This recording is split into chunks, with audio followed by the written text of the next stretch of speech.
Test chamber completed.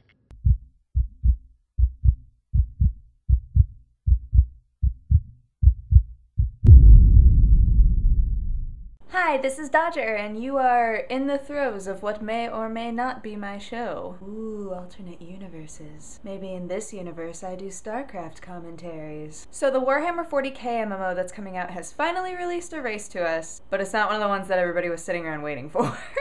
Space Marines, the Imperium of Man. I find that a little strange to be the very first one that they revealed. Not because I don't love Space Marines. I would go so far as to say a Space Marine versus Terran battle would rip the planet apart. I just don't think that anybody was sitting around expecting that to be one of the very first reveals.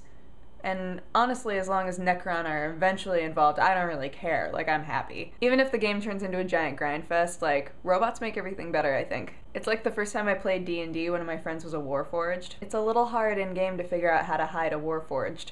Just a heads up. But coming back to the point, it's going to be a lot like any other game that's based off of a world with a lot of history. I think everybody's going to be sitting around just fingers crossed that certain races are going to be involved, and they might not end up involving all of them, unfortunately. I'm going to just go ahead and cross all of my fingers. I want the Necron. When I first heard that Portal 2 was going to have a multiplayer option, I got confused.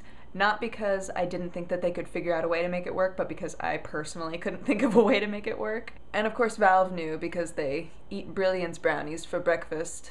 Brilliance brownies for breakfast, Brilliance brownies for breakfast, Brilliance brownies for breakfast. Anyway, they decided to make the co-op part of this game an entirely separate storyline. Both players will be little robots with portal guns going through the GLaDOS tests. It'll be separate from the human-based tests that are happening in the first game and the main story of the second game.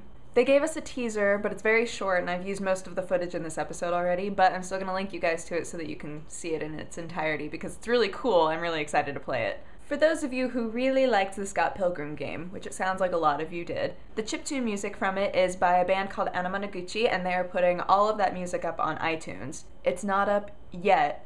It's going to be up tomorrow on the 24th. So for those of you who really liked the music, you can go ahead and get it. So I already talked about this game on my Dodger Facebook, but Glob's Path of the Guru makes me so angry. It's another pointless game, just like so many other pointless games that I play while watching TV.